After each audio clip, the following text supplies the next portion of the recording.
बिस्मिल्लाहिर्रहमानिर्रहीम। अस्सलामुअलैकुम वरहमतुल्लाहि वबरकातुहू। आज हम अपना नेक्स्ट लेक्चर देखते हैं। मैंने कल आपसे एक चीज़ डिस्कस की थी कि मैं लेक्चर नंबर 3 के बाद एक लेक्चर और ऐड करूँगा, जिसमें मैं एलिमेंटर की जो बैक एंड एक्सप्लेनेशन है वो थोड़ी-सी मज़ीद आपको बताऊँगा कि आपके लिए एलिमेंटर को यूज़ करना और भी ज़्यादा आसान हो जाए। तो मैं आपको एक चीज़ बता दूँ आज के लेक्चर स्टार्ट करने से पहले कि ये अभी जो लेक्चर्स मैं रिकॉर्ड कर रहा हूँ ना, ये लेक्चर्स मोस्ट इम्पोर्टेंट हैं, क्योंकि जब आपकी फाउंडेशन स्ट्रॉन्ग होगी, तो फिर आप वर्डप्रेस डेवलपमेंट के अंदर अपना करियर बना सकते हैं। जब आपकी फाउंडेशन ही स्ट्रॉन्ग नहीं होगी और आप आगे-आगे भागने की कोशिश करेंगे या स्किप करके लेक्चर को सुनने की कोशिश करेंगे, तो फिर मेरे भाई इस कोर्स से आप फ़ायदा नहीं उठा सकते। फिर जब ये कोर्स कंप्लीट होगा ना, तो आप फिर यही कहेंगे कि भाई ने दावे तो बहुत ज़्यादा किए थे, आता-जाता तो हमें फिर भी कुछ नहीं है, फ़ायदा तो हमें फिर भी कोई नहीं हुआ। तो मेरे भाई फ़ायदा क्लेम करने के लिए आपको फुल डेडिकेशन के साथ हर एक लेक्चर, हर एक जो मेरा टॉपिक होगा, उसको बड़े ध्यान से सुनना होगा, फिर ही चीज़ें समझ आएँगी। ठीक है?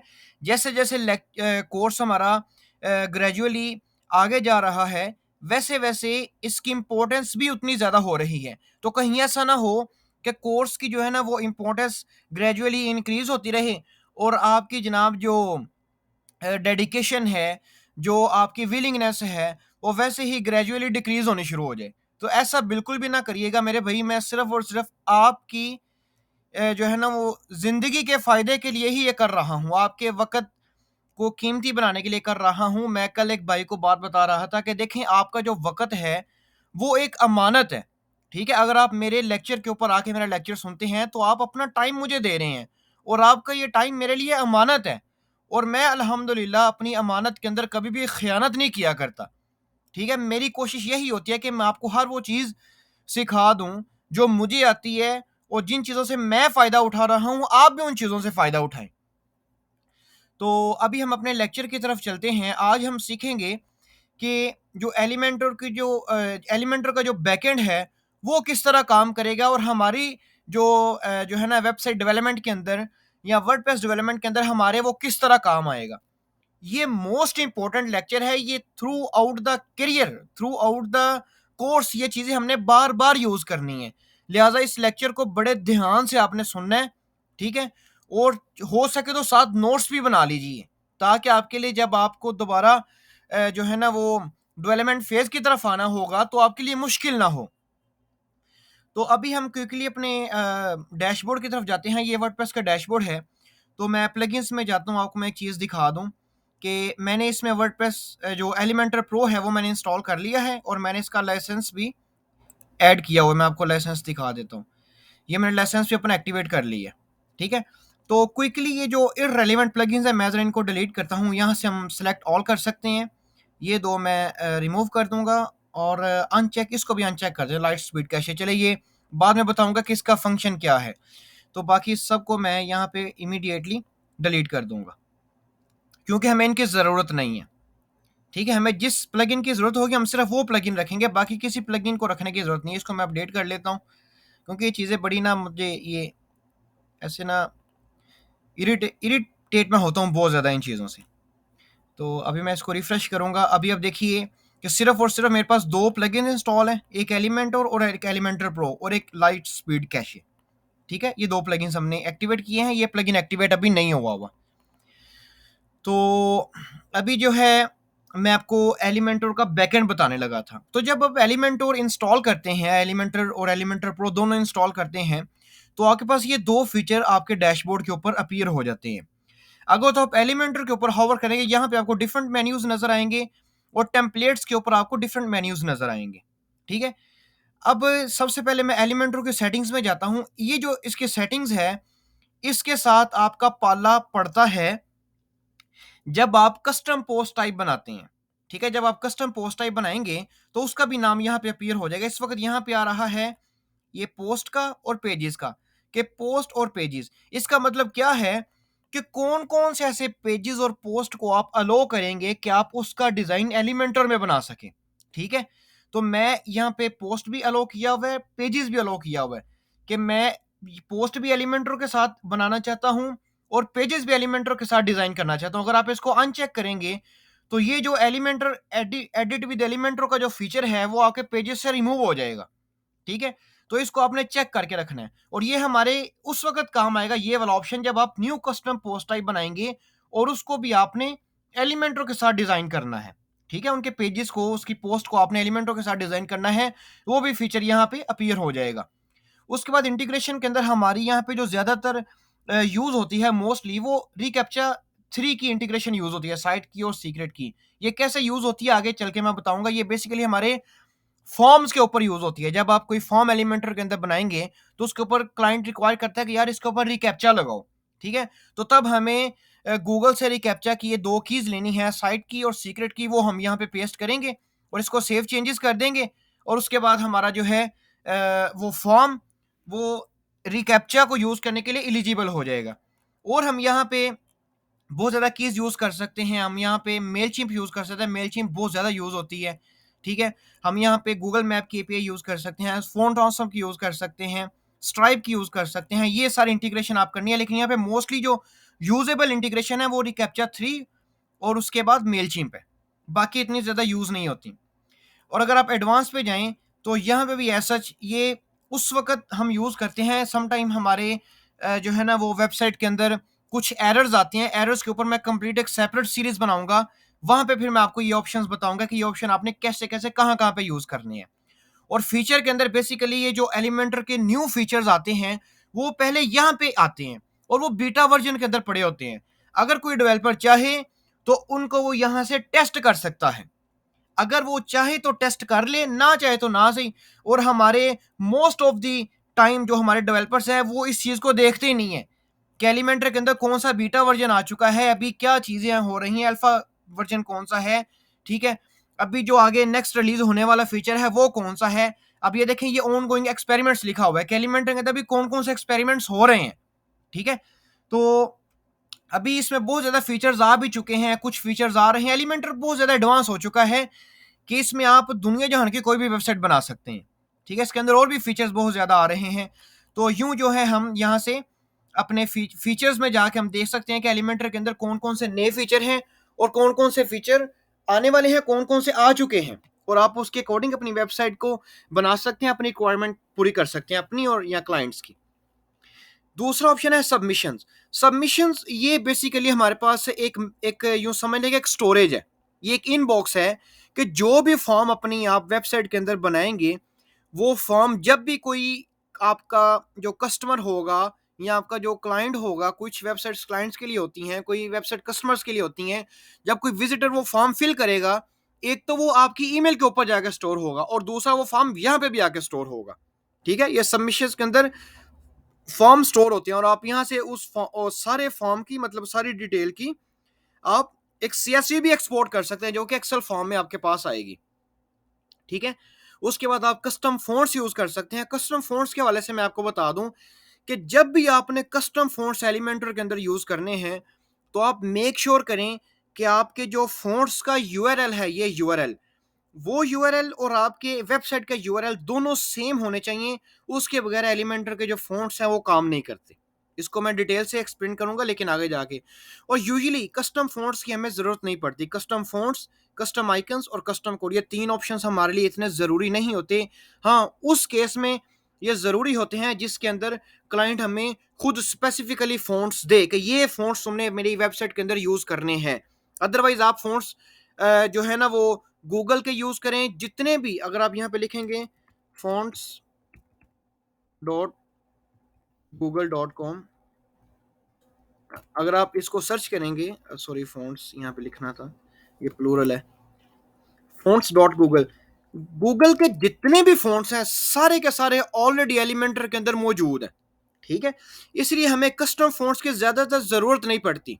अगर आप कस्टम fonts यूज़ करेंगे तो आपकी वेबसाइट के अंदर जो है ना वो थोड़ा सा स्पीड के अंदर भी फ़र्क आता है। तो कोशिश करें कि आप हमेशा गूगल के फ़ॉन्ट्स यूज़ करें जो एलिमेंटर के अंदर बिल्ट इन होते हैं। वो कहाँ से हम लगाएँगे, कहाँ से देखेंगे वो वाले फ़ॉन्ट्स, वो मैं आगे चल के आपको बताऊँगा।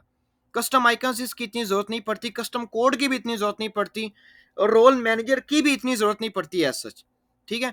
हाँ, टूल्स की जरूरत पड़ती है। टूल्स के अंदर सबसे ज्यादा जो इंपॉर्टेंट फीचर है वो ये है, regenerated CSS and data.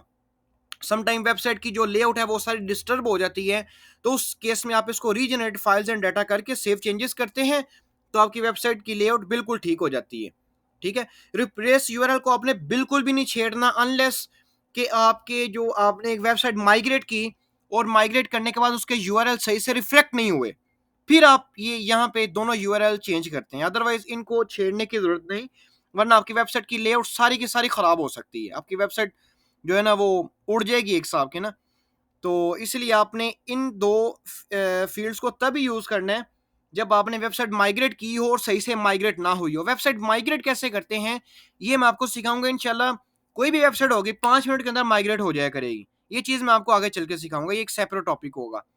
Version control में आता है कि अगर आपकी वेबसाइट के अंदर कोई इशू आ गया है, समटाइम जब आप चूंकि वर्डप्रेस इटसेल्फ कोड के साथ सारा सॉफ्टवेयर बना हुआ है ना, तो एलिमेंटर भी कोड के साथ बना हुआ है, तो समटाइम कुछ कोड आपस में जो है ना वो रिफ्लेक्ट नहीं कर पाते, और कोड के अंदर जो है ना वो इंटीग्रेशन में कुछ फर्क आ जाता है, या इसमें आप यूं कह लें कि जो है ना वो दोनों कोड आपस में क्लैश कर जाते हैं। तब फिर हम अपने एरर को डीबग करने के लिए यहाँ पे इसका प्रीवियस वर्जन कर लेते हैं। आप यहाँ से लेटेस्ट ये चल रहा है, आप इधर से कोई भी प्रीवियस वर्जन के ऊपर जा सकते हैं जो एलिमेंटर के ओल्ड वर्जन है, सिर्फ टेस्ट करने के लिए कि मेरी वेबसाइट के अंदर कौन सा मसला आया है। ठीक है। आप यहाँ से मेंटेनेंस मोड सेट कर सकते हैं, बनी बनाई किट्स का यूज कर सकते हैं। बनी बनाई किट्स का मतलब ये कि पूरी पूरी वेबसाइट भी एलिमेंटर के अंदर एलिमेंटर प्रो के अंदर पूरी पूरी वेबसाइट हमें मिलती है, हम वो भी यूज कर सकते हैं, लेकिन हमने वो यूज नहीं करनी, बाकी इनकी इतनी जरूरत नहीं पड़ती। अब चलते हैं टेम्पलेट्स की तरफ। ये टेम्पलेट्स सबसे ज्यादा इस्तेमाल होने वाला फीचर है, इसको आपने बड़े ध्यान से सुनना है। अगर आप सेव्ड टेम्पलेट्स पे क्लिक करेंगे ना, तो मैं इधर ऑल पे जाता हूं। अब ये ऊपर देखें, ये नाम लिखे हुए टेम्पलेट्स के, पेज टेम्पलेट है, सेक्शन है, ग्लोबल विजेट है, popup, header, footer, single, single post, single page, उसके बाद archive, search results, error 404, loop item. यानी यूं समझ लें कि हमारी वेबसाइट के अंदर हम एक तो पेजेस डिजाइन करेंगे, ठीक है, पेजेस डिजाइन करने के अलावा हम कुछ परमानेंट टेम्पलेट्स बनाएंगे जो हमारी पूरी की पूरी वेबसाइट में हर वक्त यूज होंगी। ठीक है। और हर वक्त यूज होती रहेंगी, और उनको हमने एक ही दफा बनाना है, बार बार नहीं बनाना। ठीक है।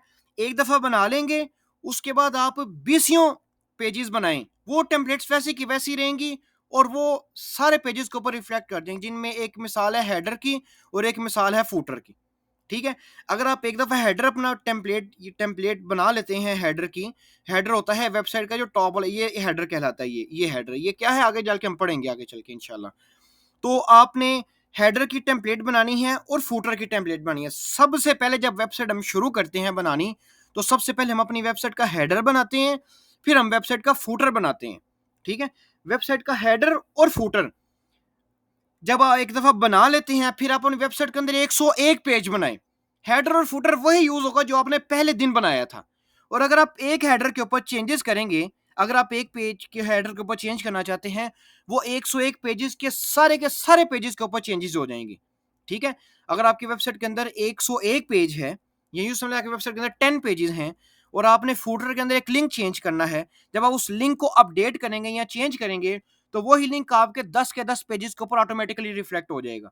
ठीक है। इट मींस कि आपको बार बार हर पेज के ऊपर जाके फुटर के ऊपर लिंक चेंज करने की जरूरत नहीं पड़ेगी, या हेडर के अंदर कोई भी चीज चेंज करने की जरूरत नहीं पड़ेगी, क्योंकि ये हम एज ए टेम्पलेट यूज करेंगे, और ये ग्लोबल टेम्पलेट्स होंगी, पूरी की पूरी वेबसाइट के ऊपर रेंडर हो रही होंगी।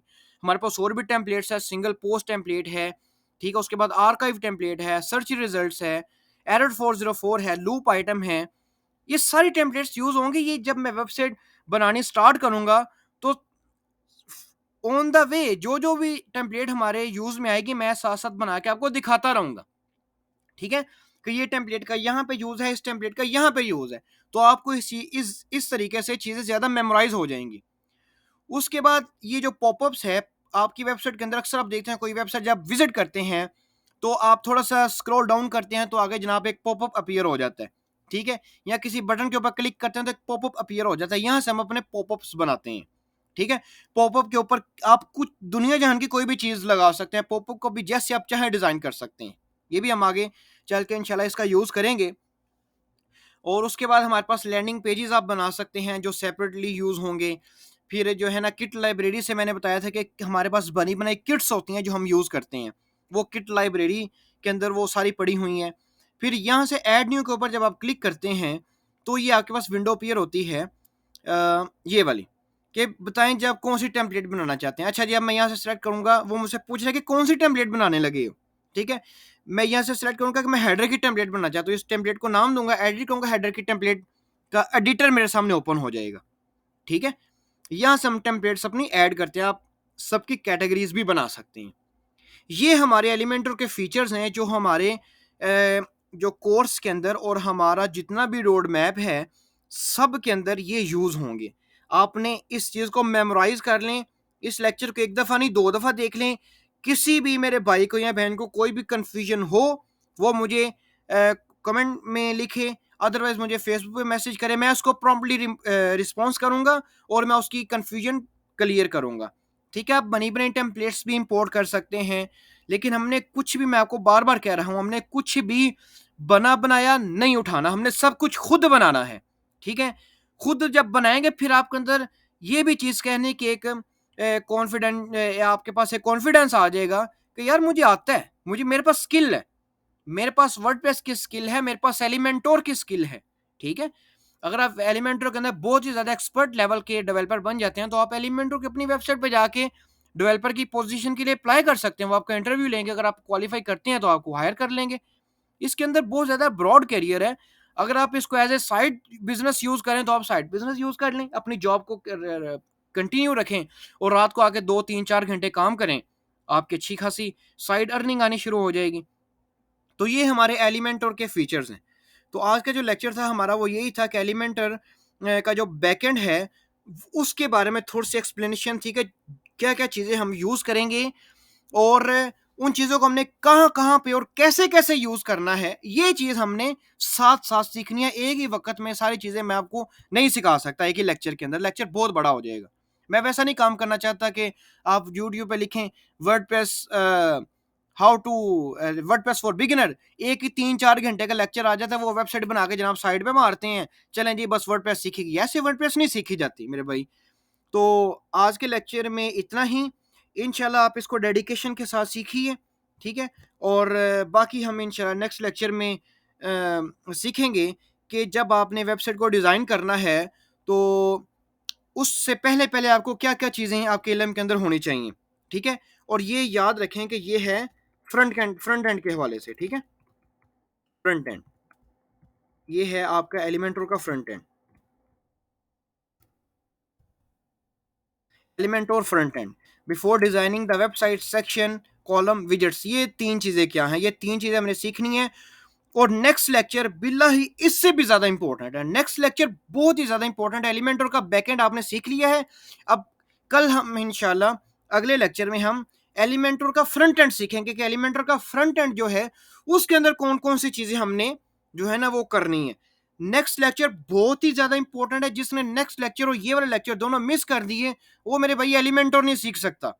वो हवा के अंदर ही फिर मारेगा, कभी ये कभी भागे उस लेक्चर पे, कभी कभी भागे उस लेक्चर पे, लेकिन उसके कॉन्सेप्ट क्लियर नहीं हो सकते। मेरा मेरा बेसिक पर्पज है आपके कॉन्सेप्ट क्लियर करना। जब आपके कॉन्सेप्ट क्लियर हो जाएंगे आप इंशाल्लाह ग्रेजुअली क्या आप ड्रामेटिकली इंशाल्लाह अपने आप को बहुत ही ज़्यादा एक अच्छे लेवल के ऊपर ऑब्जर्व करेंगे कि हाँ हमने इसमें कुछ सीखा है और हमें सीखने का कुछ फ़ायदा भी हुआ है।